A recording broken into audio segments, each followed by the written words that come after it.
Bonjour à tous et merci d'être venus à cette présentation aussi tard.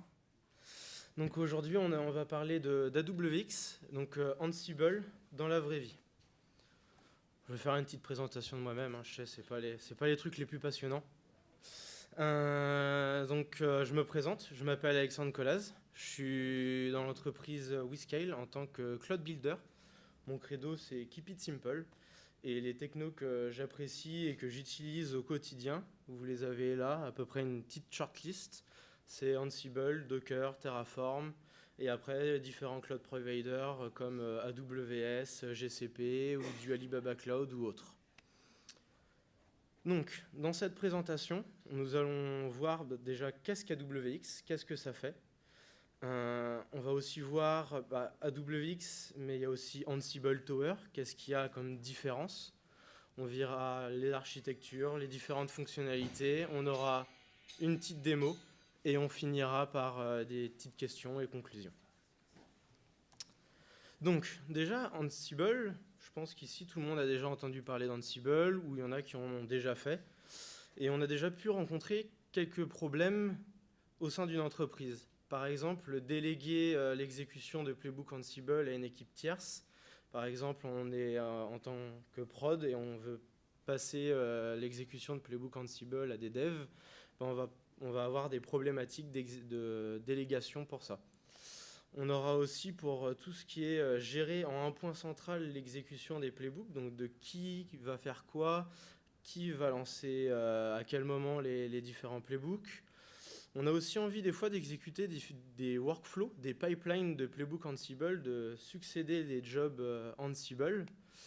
On a aussi tous les flux d'activités, qui a exécuté quoi, qui, quand, à quel moment, sur quel playbook, sur quel workflow, sur quel pipeline.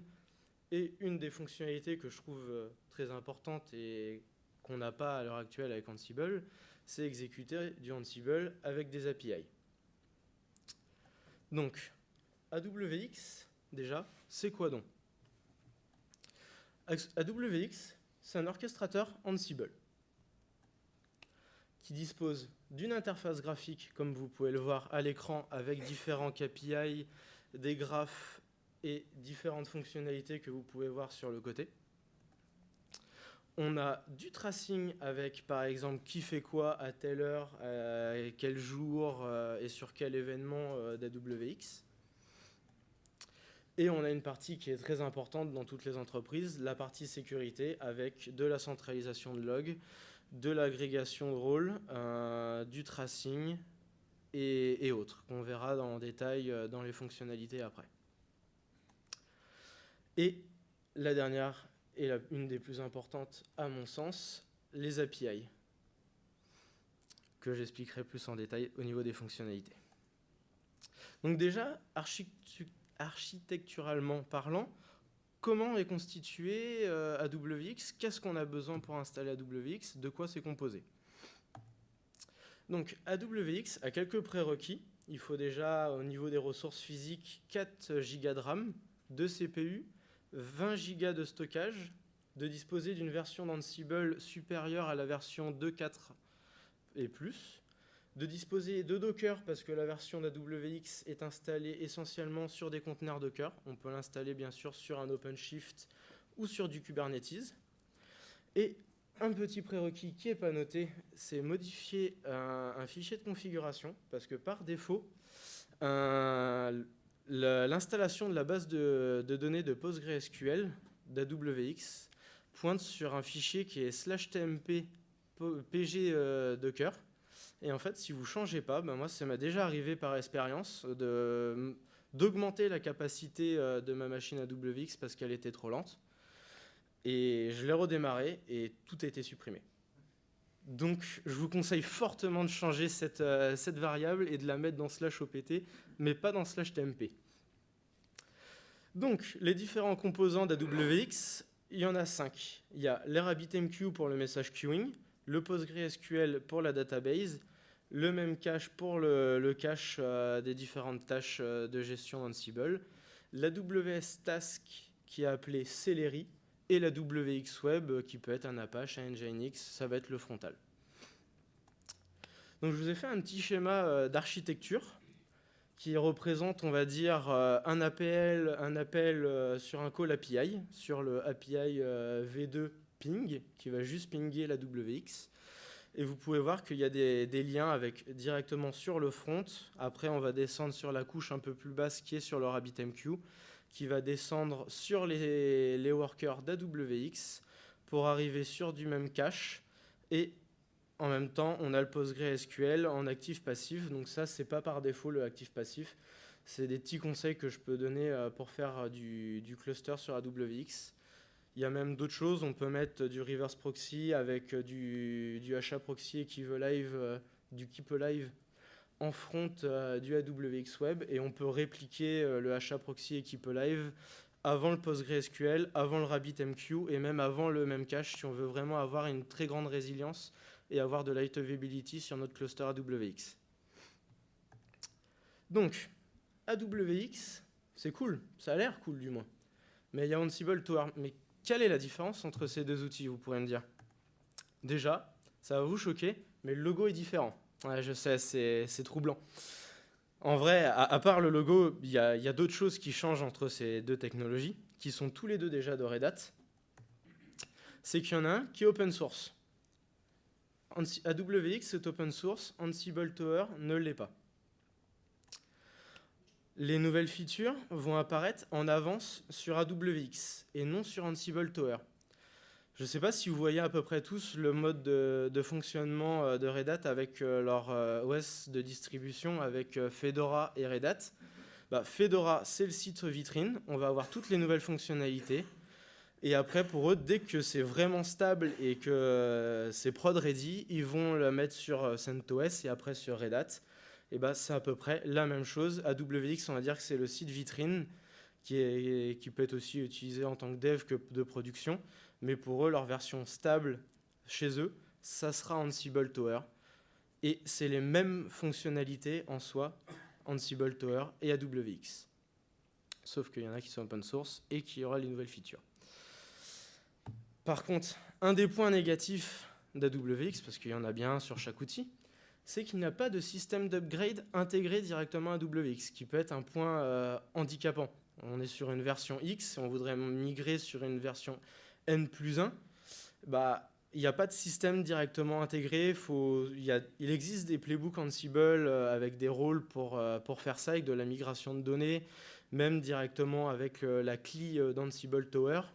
Mais on va dire qu'il y a quand même quelques manipulations. C'est pas directement on appuie sur un bouton ou on déploie la nouvelle version et on garde toutes nos données et c'est migré en 5 minutes. Malheureusement, ça n'existe pas sur la WX. C'est le seul défaut à mon sens. Donc, les différentes fonctionnalités de cet outil sont, dans un premier temps, donc l'authentification des utilisateurs. Pour avoir accès à toute fonctionnalité d'AWX, il faut se connecter à l'interface, que ce soit pour le lancement des playbooks, pour le CRUD, donc le Create, Read, Update, Delete des jobs, le gestion d'inventaire. Et je vais vous montrer en même temps. Donc là, c'est l'interface d'AWX. Je vais me loguer avec le mot de passe, qui n'est pas le mot de passe par défaut.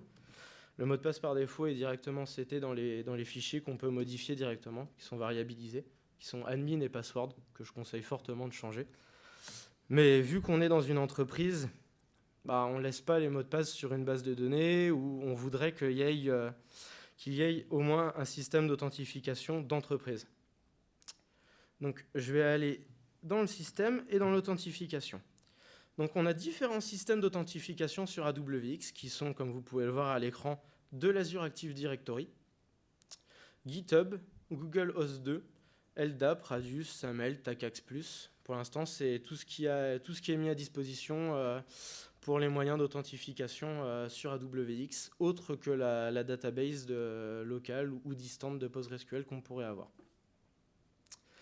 Donc je vais revenir sur mes slides. Donc une autre fonctionnalité, comme on a dit, qui est assez importante, c'est les REST API. Qu'est-ce qu'on peut faire avec les REST API d'AWX ? Tout ce qu'il y a sur l'interface graphique d'AWX, on peut les faire avec les API. Que ce soit la demande de token, la mise à jour des repos CSM, GitHub, GitLab ou autres, la collecte de flux d'activités pour faire des logs, de savoir qui s'est connecté, qui a fait quoi, le lancement des playbooks, la mise à jour des playbooks, même un simple ping pour savoir quelle est notre version d'AWX. Tout ça est disponible. Donc, je vais passer sur tac, tac, tac, tac, tac, tac, hop, sur mon anti-sèche. Vous avez rien vu. Hop. J'espère que c'est assez grand pour tout le monde. Hop.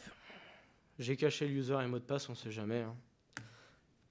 Et hop, on voit, là j'ai juste fait une petite requête. Je vais juste remonter la requête au cas où. J'ai fait une requête avec une authentification non token, j'ai juste fait avec le login et mot de passe, en get sur mon AWX, sur l'arborescence de l'API V2. Après j'ai mis du JQ pour mettre en forme, mais au moins il va me ressortir toute la liste des différentes fonctionnalités d'API, et après dans chaque liste il y a des sous-sections. Mais comme vous pouvez voir, il y a ping, instance group, config, settings, me, etc., etc. Il y a beaucoup de choses.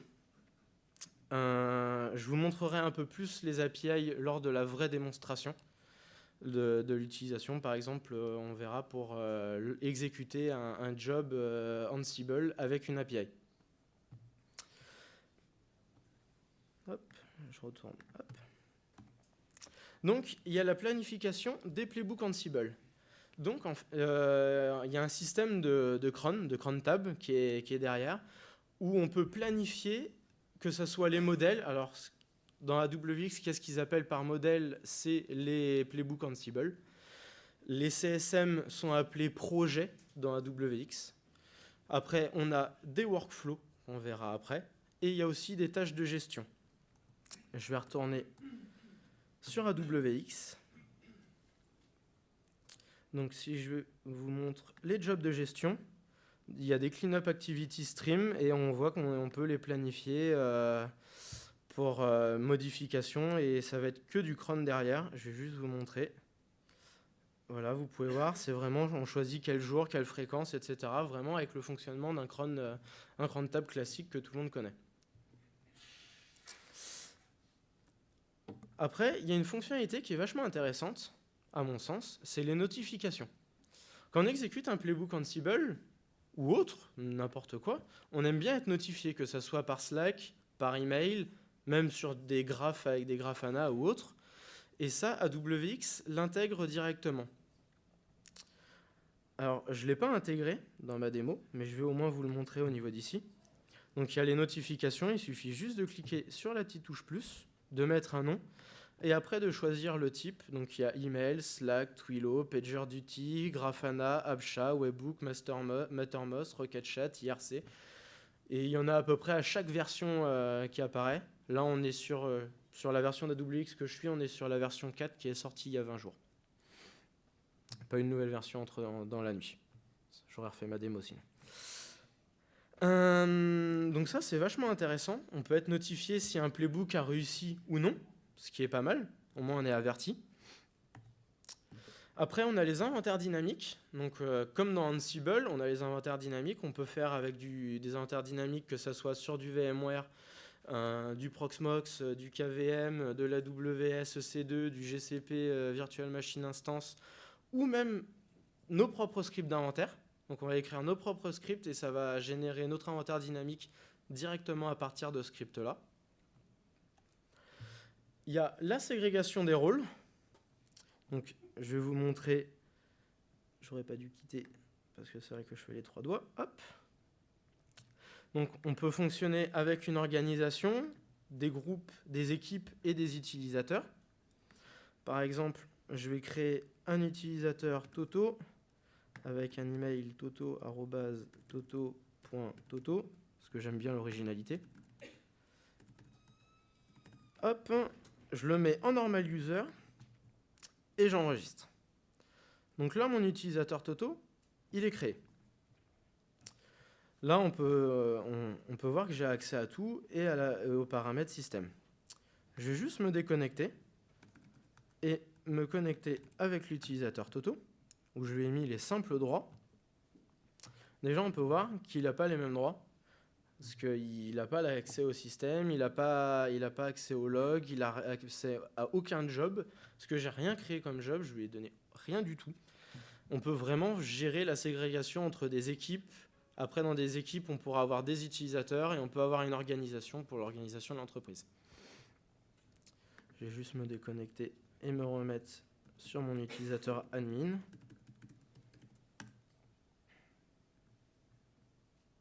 Hop. Après, il y a le tracing. Donc, j'ai parlé de qui fait quoi, quand, à quel moment. Le tracing est disponible juste ici, activité des flux d'activité. Hop. Et là, on peut voir, j'ai créé un utilisateur Toto avec comme member role default. J'update le user Toto et il a été créé. On voit toutes les actions qui ont été faites par l'admin. Et ça, c'est propre, on va dire. On peut, ça, par exemple, si je me connecte avec l'utilisateur Toto, j'aurais dû le montrer avant de me déconnecter. Mais il ne va pas avoir ces logs-là, en fait. Il va avoir ses propres logs de flux d'activité. Mais l'admin voit tout. Comme ça, au moins, on gère vraiment au niveau de la sécurité que tout le monde n'ait pas accès à tout. La centralisation des logs, tous les playbooks Ansible qui vont exécuter les logs vont être stockés dans AWX sur les différents jobs qu'on aura exécutés. Donc ça, c'est plutôt pas mal. On a la mise à jour de l'état des playbooks en temps réel. Je vais exécuter un playbook, donc modèle appelé sous AWX le playbook par défaut. Je vais lancer la petite fusée. Bon, là, ça met un peu de temps avec le Wi-Fi, mais ça arrive, hein, vous inquiétez pas. Donc, paf, il me met directement sur la page d'exécution. Là, on peut voir que je n'ai pas de variable supplémentaire. On voit toutes les informations liées au job. Et en fait, à droite, on va avoir l'exécution de la tâche. Et c'est juste un hello world qui est censé s'exécuter en localhost. Mais avant, il met à jour le projet avec le code Ansible. Il va récupérer en fait ses sources du GitHub avec le hello world. Et après, dès qu'il a fini, il va exécuter le playbook Ansible que vous pouvez voir là qui est en train de s'exécuter à droite, qui est assez long. Et là, on l'a vraiment en temps réel quand c'est exécuté sur la machine directement à distance. Bon, là, je suis en localhost, je triche un peu, mais on voit bien les hello world et tout en simultané. Il y a AWX Cluster. Je vous ai parlé de clustering AWX. Alors, AWX Cluster, c'est pas comme vous pouvez penser, comme je vous ai parlé tout à l'heure, c'est juste un peu à la Jenkins-like. On va rajouter des workers, en fait. C'est juste ça. Il y a le mode ad hoc, comme sur Ansible classique. On peut exécuter directement sur un autre différentes commandes. Et après, dans la WX, dans la configuration, on peut rajouter différents modules qu'on voudra exécuter après sur une simple commande, sur un inventaire ou sur un autre en particulier. Il y a les playbook workflow. Donc les playbook workflow, ça va être des pipelines un peu comme à la Jenkins où on va pouvoir mettre des questionnaires, on va pouvoir faire de la visualisation de workflow un peu à la GitLab CI sur cette partie-là. Et je vais passer sur la démonstration. Donc la démonstration, déjà, je vais créer mon projet. Je vais ajouter mon projet, je vais l'appeler un project Devox. Je vais lui dire que c'est du Git. Donc là, il me faut l'URL. Donc je vais revoir bien sûr mon anti-sèche. Hein. Hop. Ça marche sur du GitLab, ça marche sur tout. Et là, je précise, je suis sur un repository public. Mais comme vous pouvez voir, il y a CSM, information d'identification, où on peut mettre les informations d'identification à quelque chose qui serait privé ou du on-premise. Moi, je suis sur ma branche démo, hein, mon code Ansible, il est ici. J'ai juste translaté en script bash pour ceux qui n'ont pas l'habitude d'Ansible. Donc c'est juste une installation de la page avec la modification de la page par défaut. Je vais retourner sur mon AWX.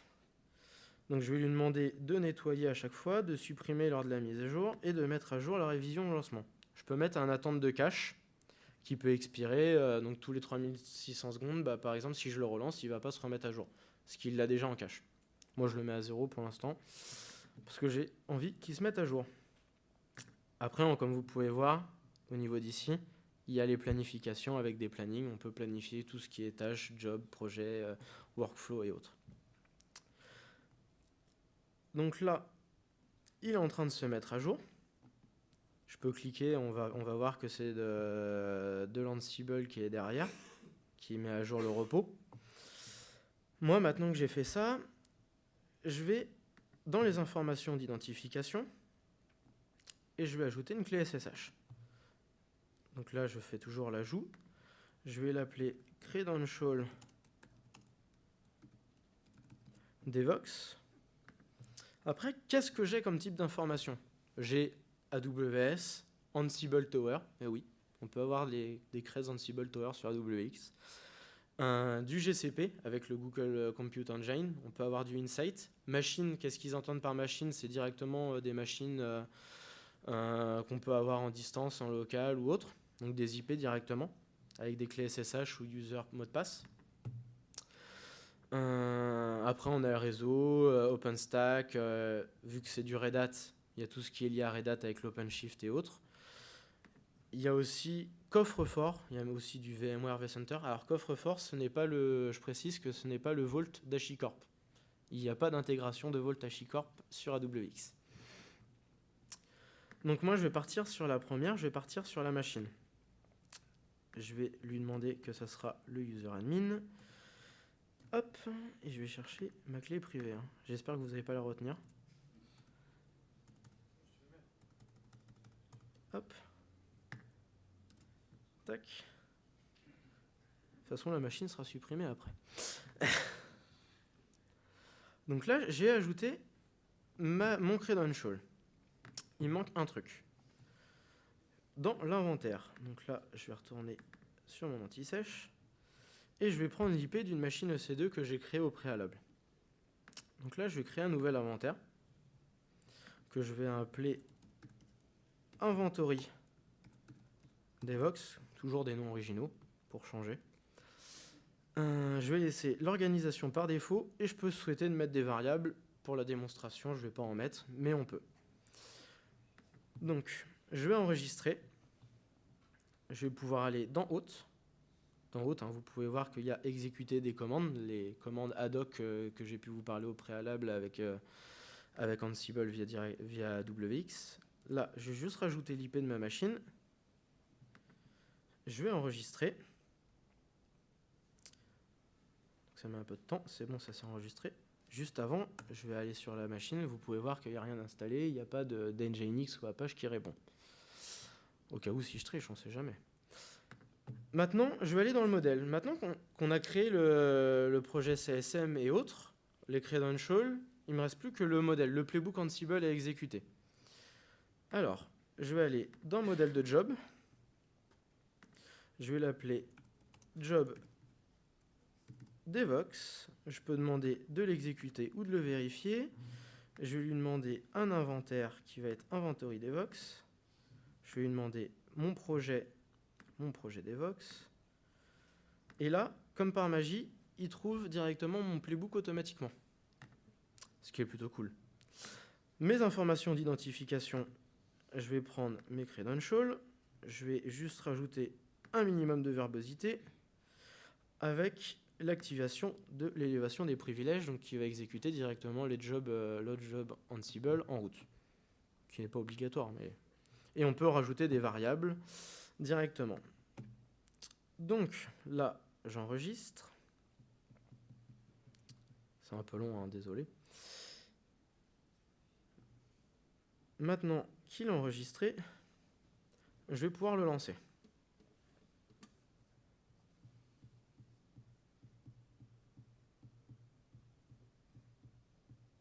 Il manque la musique d'ascenseur.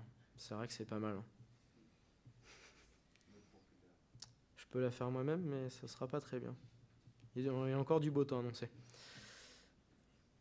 Donc là, là, on voit qu'il va chercher encore le projet CSM, vu que je lui ai demandé de se mettre à jour automatiquement à chaque exécution. Ce qui aurait peut-être gagné du temps si je l'avais enlevé. Et là, le playbook, il va s'exécuter. Donc il fait le getter in fact. Donc il va se connecter directement avec la machine. Donc on voit qu'il a réussi à se connecter en SSH. Et là, il va déplier son playbook Ansible. Donc là, on a juste à regarder, il n'y a pas grand-chose à faire. En attendant, petit truc sympa, je peux vous montrer dans le tableau de bord qu'on a 2 autres maintenant, qu'on a 2 inventaires, qu'on a 2 projets, qu'on a qu'est-ce qui a réussi, qu'est-ce qui a échoué, les différents jobs qui ont été exécutés derrière, et on peut gérer sur le graphe, sur le mois dernier, la semaine dernière, les dernières 24 heures, quel type de job, qu'est-ce qui a été réussi, qu'est-ce qui est en échec. Donc vraiment voir qu'est-ce qui a échoué ou non, qu'est-ce qui a fonctionné ou non, quel déploiement a été fait. Donc là, je pense que mon playbook est fini. Pas totalement. Il a juste installé Apache. Je vais retourner sur mon modèle. On voit encore qu'il s'exécute. Parce qu'il y a la petite case qui bouge et qui descend. Donc là, il fait le templating. Donc là, il va changer dans la page par défaut.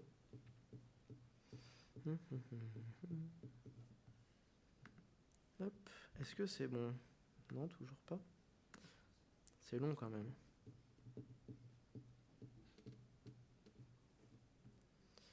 Je pense malheureusement, vu le temps qui est affiché à ma droite, que je ne pourrais pas montrer l'exécution du playbook à distance. Sauf si j'ai... Voilà, c'est nickel. No demo effect, ça c'est cool. Je suis content. Donc là, on voit vraiment qu'il a installé son playbook, le playbook Ansible sur la machine à distance. Je vais juste prendre vite fait la commande curl sur le job en essayant d'être rapide.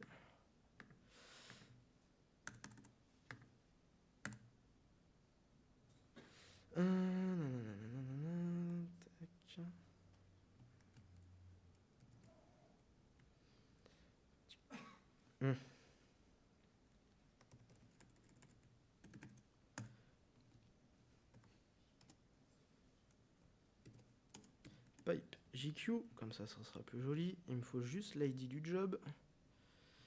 L'ID du job, c'est l'ID 7. J'aurais pu garder ma commande, ça aurait été plus simple. Là, je l'ai exécuté en poste.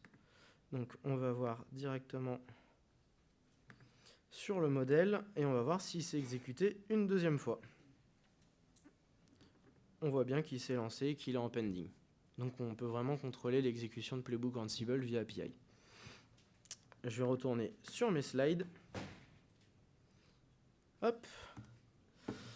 Donc on arrive déjà à la conclusion sur ce petit Tools in Action. Donc pour moi, WX, c'est vraiment un outil très agréable, très puissant, où on peut faire beaucoup de choses. Il y a des mises à jour qui sortent à peu près tous les mois sur les versions en stable. Donc tous les mois, il y a une nouvelle version stable, ce qui est bien parce que ça rajoute de nouvelles fonctionnalités. Ça permet d'ajouter des choses que simplement avec Ansible, on n'a pas. Qu'en entreprise, il y a des entreprises qui disent « Ouais, c'est cool Ansible, mais nous, on voudrait pouvoir contrôler qui fait quoi, on pourrait avoir une vision de qu'est-ce qui est fait. » Et ça permet d'apporter cette vision, de voir les notifications et autres. Donc moi, je trouve ça vraiment très cool. Si vous voulez, j'ai écrit un article qui refait un peu le tour de ce que je vous ai annoncé. Il y a peut-être 2-3 choses en plus que j'ai pu oublier de dire lors de cette présentation. Donc vous avez le QR code directement ou le lien du blog pour lire l'article. Il y a même la partie 2 qui va sortir sur comment utiliser AWX sur la démo que je vous ai fait. La partie 1, c'est vraiment qu'est-ce qu'AWX, qu'est-ce que ça fait, les différentes fonctionnalités en plus détaillé. Hop, et maintenant, avez-vous des questions? Oui?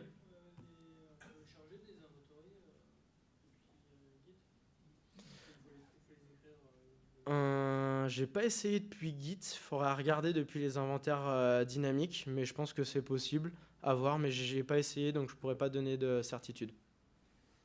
Et un petit détail que j'ai oublié de donner, c'est que c'est ironique, mais AWX est installé avec Ansible. Un orchestrateur Ansible installé par Ansible. Oui. Pour l'upgrade, faut soit utiliser la CLI qui est disponible d'Ansible Tower, soit faire la migration, mais c'est pas compliqué. Soit on peut monter un autre AWX à côté et faire la migration des données, c'est assez rapide, mais c'est pas directement intégré. C'est ça que je trouve dommage en fait. Mais c'est pas très compliqué à mettre à faire la migration et à l'upgrade. D'autres questions?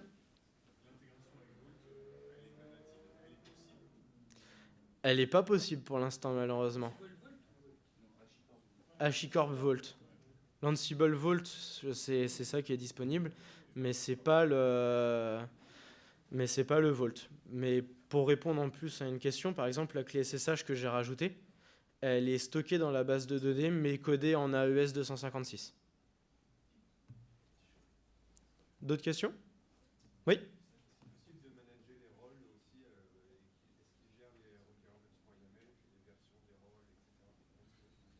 On peut gérer les versions des rôles, oui. On peut faire de la ségrégation en fait partout, sur toutes les fonctionnalités d'AWX. On peut gérer vraiment les droits très finement. Et après, j'ai pas entendu le dernier, c'était les requirements.yaml pour l'Ansible Galaxy, etc. J'ai pas essayé, mais vu que je crois que c'est intégré sur Ansible Tower, donc logiquement c'est intégré sur AWX. Oui.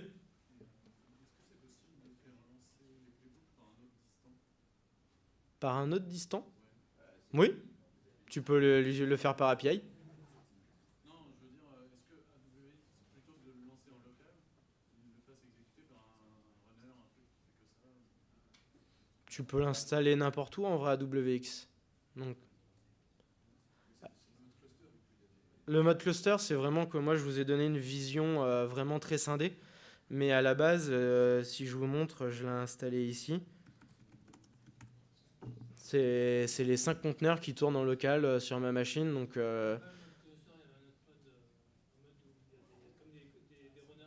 l'AWX cluster avec les workers. Les workers, on peut spécifier n'importe quelle machine, que ce soit locale ou distante en fait. D'accord. D'autres questions? Non?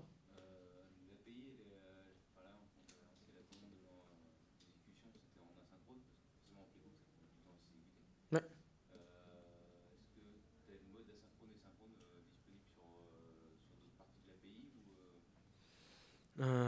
Alors c'est une bonne question.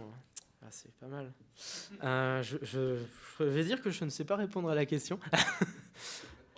Mais par contre, pour les tâches Ansible, tu peux exécuter en mode synchrone et asynchrone. Tu peux faire du slicing, tu peux diviser pour les workers, etc., etc. Mais pour l'API, je pourrais pas répondre.